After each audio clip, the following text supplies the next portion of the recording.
El síndrome de inmunodeficiencia adquirida, o SIDA, es el conjunto de enfermedades de muy diverso tipo que resultan de la infección por el virus de la inmunodeficiencia humana, o VIH, el cual es un lentivirus de la familia Retroviridae.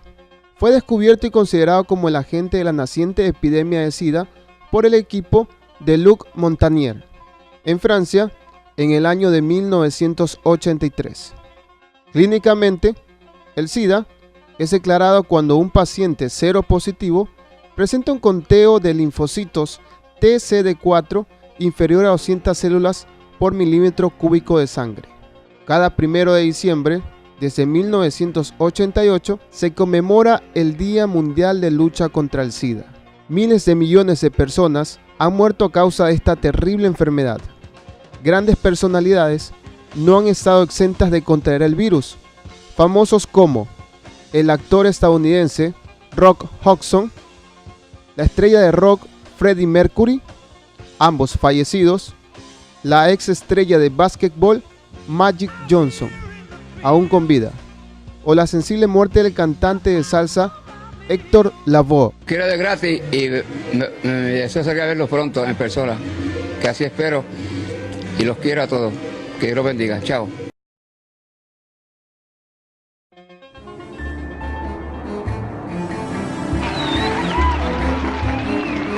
What is the difference between HIV and AIDS? I don't know exactly. HIV is wow. HIV 是它的病毒，那 AIDS 是那个病，所以两种是完全不一样的东西。It's the same AIDS thing. is the actual disease. It's the same I don't know thing. really. I don't know the difference. The National Center for Disease Control is reporting more cases of two rare and deadly diseases found in homosexual men. There is no apparent explanation for the outbreak. Obviously, this is an issue with great emotional fervor, but... How can we stay unemotional when people are dying every day from a disease the CDC has yet to name? For crying out loud, if the CDC won't name it, at least demand the press stop calling it GRID. Well, unfortunately, I have to take credit for coining the term GRID, which stood for gay-related immune deficiency. We were seeing a cluster of gay men who were suddenly critically ill of pneumocystis pneumonia, which was the indicator disease of something new, and reported our findings to the CDC. Shortly afterward, cases of a very rare cancer called Kaposi sarcoma were diagnosed in young gay men.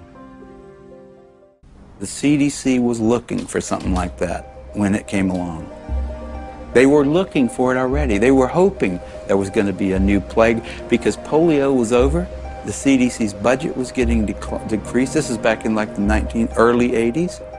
There was double-digit inflation, a very high unemployment, a rapid military buildup, and a threat to decrease all domestic programs. And this led to reductions in force in the public health service, particularly the CDC. The Center of Disease Control, CDC, in Atlanta was under threat for reduction and even theoretically for closure. There were memos around the CDC that says we need to find a new plague. For them to justify their expenses and their existence and make their careers, they have to find infectious diseases. We need to find something that'll scare the American people so they will only give us more money. Once people recognized that this was likely caused by a virus, the media attention went from no news coverage to the most covered news story in history.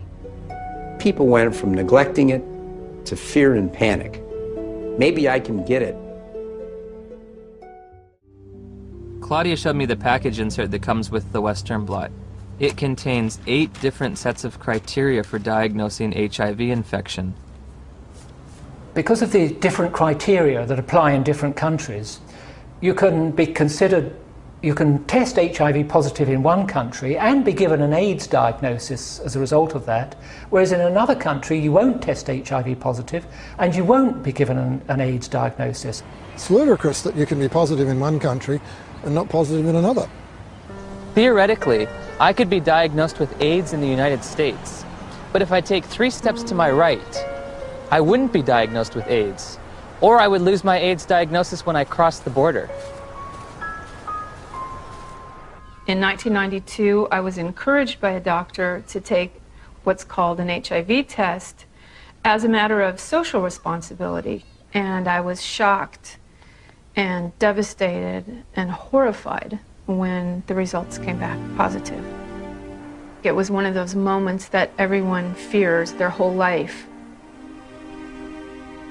A week later, I take the same test to an AIDS specialist. He looks and says, "This isn't a positive test. I don't know what this test means." So I take the test again, and this time my results come back marked from the lab, indeterminate. I'm faced with the decision, do I want to wait 6 weeks to test again or do it right away? I opted for right away. My results that time come back positive. Took it again, came back negative. I took it again, positive. How can we say that HIV is the cause of AIDS when we don't know, based on current tests, whether or not anybody diagnosed positive actually has HIV? When UNAIDS was created, about $250 million was spent on AIDS in poor countries. 10 years later, it's $10 billion. That's an unprecedented increase. Still not enough. I began to realize there is a direct correlation in these places with another condition that leads to immune deficiency and death. I think it is important to keep in mind, especially for us in the West, that poverty is not a romantic issue. It is a deadly issue. Poverty leads to diseases and premature death, period. In 2008, USA Today published a news story that stated, "If we look at the data objectively, we are spending too much on AIDS. About $10 billion a year is spent on AIDS, while 2 billion people live with no sanitation. 1 billion lack access to clean water. And malnutrition kills someone every 10 seconds. These factors enable diseases to thrive and severely weaken the immune system of those living in such squalor." In 1987, the CDC made 2 mind-boggling changes in the definition of AIDS, which are in effect today. You can be diagnosed with AIDS without ever having an HIV test.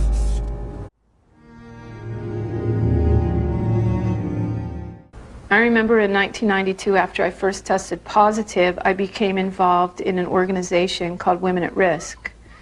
There were 11 of us at the time on the board and involved in the group. All of us except 3 were on the medications. In the year and a half that I was involved with Women at Risk, every single woman in that organization on the drugs died.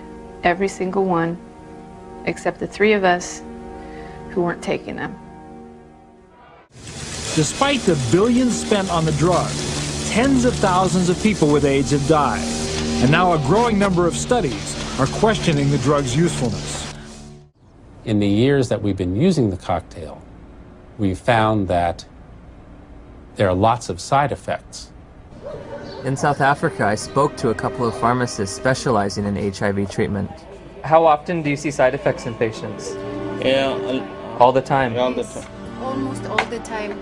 We saw the lipodystrophy, the buffalo humps at the back of the neck, then the lipoatrophy, which is the loss of fat in the face and the arms, giving people a very gaunt look.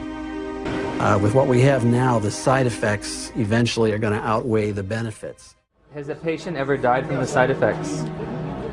Yeah, sometimes it happens. We can be exposed to HIV many times without being chronically infected. Our immune system could get rid of the virus within a few weeks if you have a good immune system. If you have a good immune system, then your body can naturally get rid of HIV. Yes. If you take a poor African who's been infected and you build up their immune system, is it possible for them to also naturally get rid of it? I would think so.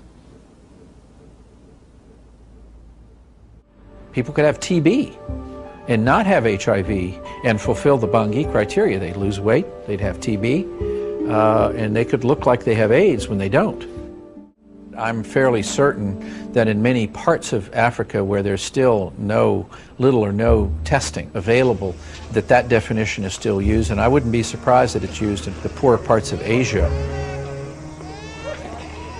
This word AIDS, I don't know what it is anymore. I don't know what we're talking about anymore when we talk about AIDS. AIDS is one thing in Greenwich Village and a very different thing in Kampala, Uganda.